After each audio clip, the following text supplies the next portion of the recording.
Assalamualaikum warahmatullahi wabarakatuh.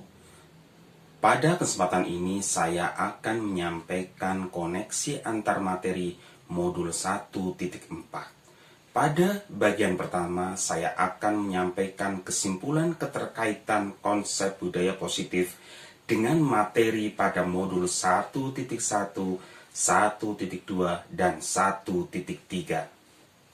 Budaya positif merupakan keyakinan, nilai, dan kebiasaan baik yang ada di sekolah dan diterapkan kepada seluruh warga sekolah. Dalam menciptakan budaya positif sekolah, tentu saja dibutuhkan kolaborasi dari semua warga sekolah. Budaya positif sangat penting diterapkan di sekolah karena budaya positif merupakan salah satu cara efektif dan efisien untuk meningkatkan mutu dari suatu sekolah.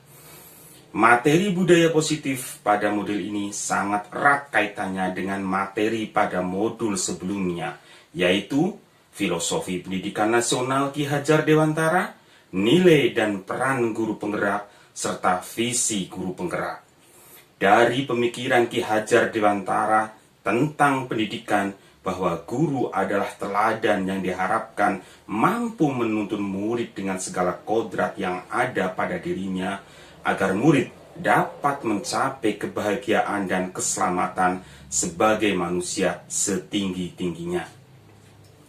Sebagai penuntun dan teladan murid, guru juga harus bisa menciptakan kondisi bagi murid untuk memperbaiki kesalahan mereka. Hal ini dapat dilakukan dengan menerapkan segitiga restitusi.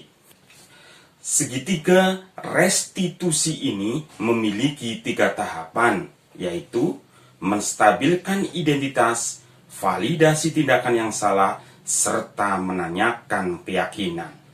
Dalam nilai dan peran guru penggerak, guru harus memiliki nilai-nilai baik yang diterapkan pada dirinya, yaitu mandiri, reflektif, inovatif, kolaboratif, dan berpihak pada murid.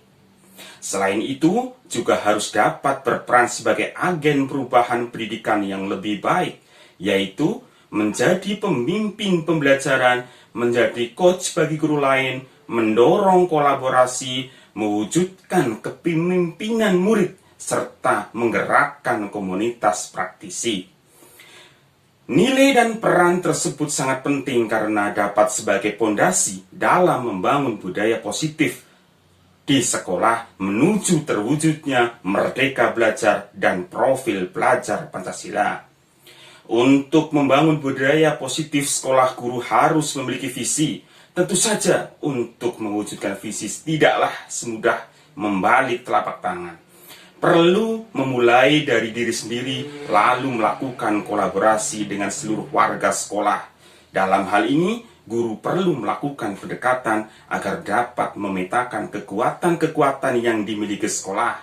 Pendekatan yang dapat dilakukan yaitu dengan pendekatan inquiry apresiatif melalui tahapan baca, yaitu buat pertanyaan, ambil pelajaran, gali mimpi, jabarkan rencana, serta atur strategi. Pada bagian selanjutnya, saya akan menyampaikan refleksi dari pemahaman saya atas keseluruhan materi modul budaya positif ini dengan menjawab beberapa pertanyaan. Pertanyaan yang pertama, sejauh mana pemahaman Anda tentang konsep-konsep inti yang telah Anda pelajari di modul ini, yaitu disiplin positif, teori kontrol, teori motivasi, hukuman dan penghargaan, posisi kontrol guru, kebutuhan dasar manusia, keyakinan kelas, dan segitiga restitusi. Adakah hal-hal yang menarik untuk Anda dan di luar dugaan? Marilah kita bahas satu-satu. Disiplin positif merupakan pendekatan mendidik anak untuk melakukan kontrol diri dan pembentukan kepercayaan diri.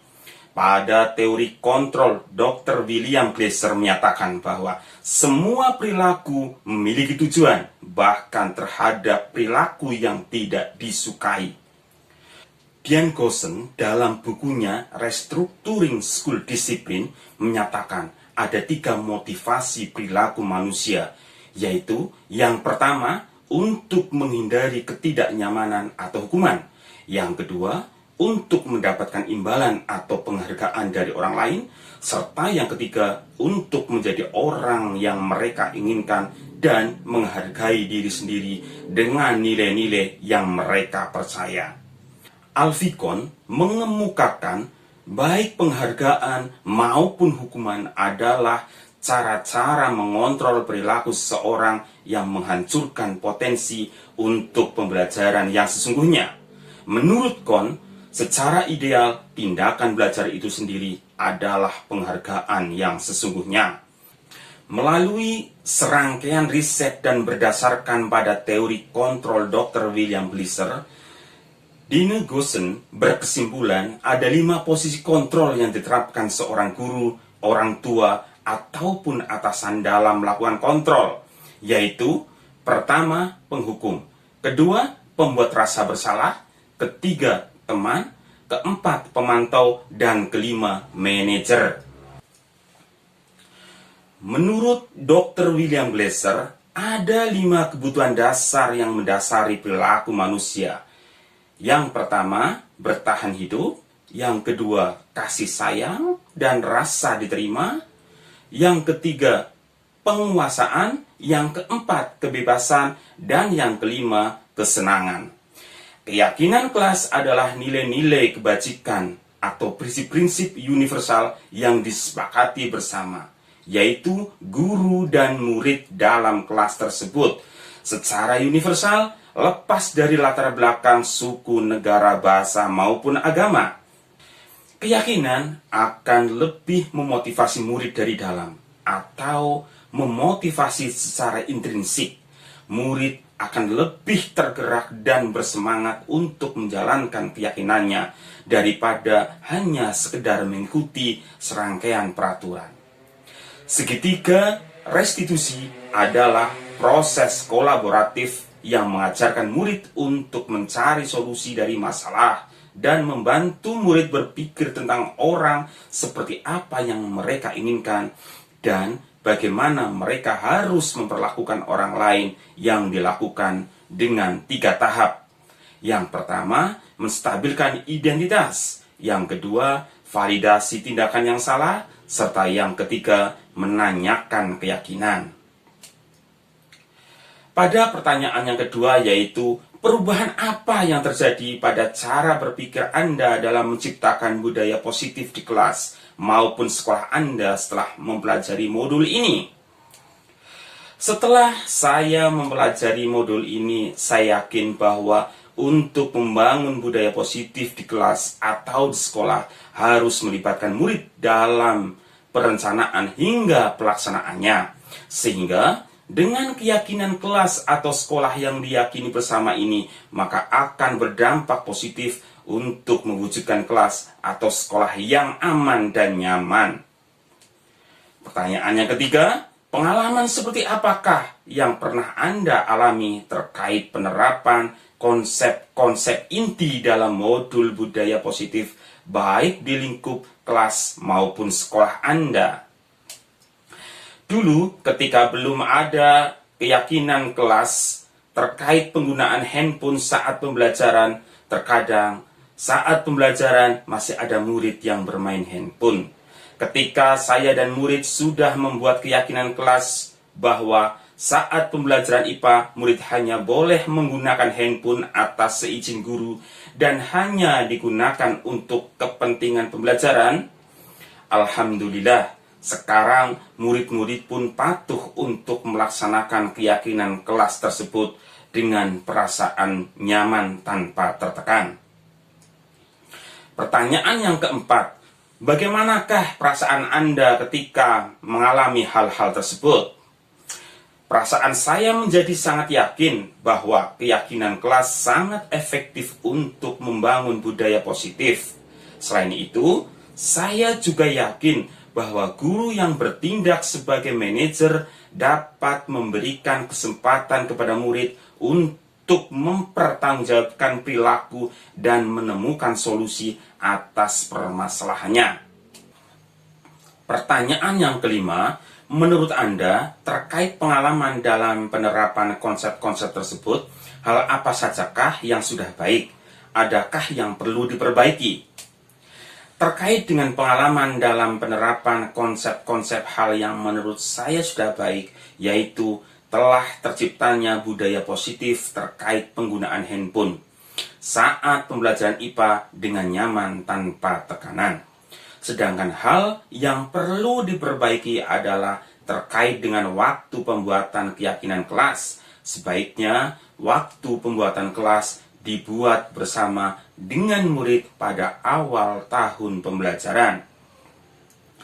Pertanyaan yang keenam, sebelum mempelajari modul ini, ketika berinteraksi dengan murid, berdasarkan 5 posisi kontrol, posisi manakah yang paling sering Anda pakai? Dan bagaimana perasaan Anda saat itu? Setelah mempelajari modul ini, posisi apa yang Anda pakai dan bagaimana perasaan Anda sekarang? Apa perbedaannya? Sebelum mempelajari modul ini, saya lebih sering menempatkan pada posisi kontrol penghukum. Saat itu, saya merasa bahwa cara inilah yang paling tepat. Setelah saya mempelajari modul ini, saya mencoba berusaha pada posisi control manager. Melalui posisi control manager tersebut, saya merasa bahwa inilah posisi kontrol yang paling tepat. Karena seorang guru dapat menuntun murid untuk menemukan solusi permasalahannya sendiri dengan perasaan nyaman dan tanpa tekanan. Adapun perbedaan antara kedua posisi kontrol tersebut, yaitu posisi kontrol manager lebih efektif daripada penghukum. Pertanyaan yang ketujuh, sebelum mempelajari modul ini, pernahkah Anda menerapkan segitiga restitusi ketika menghadapi permasalahan murid Anda? Jika iya, tahap mana yang Anda praktekkan dan bagaimana Anda mempraktekannya? Sebelum mempelajari modul ini, saya belum pernah menerapkan segitiga restitusi ketika menghadapi permasalahan murid. Sampailah kita pada pertanyaan yang terakhir, yaitu pertanyaan yang ke-8.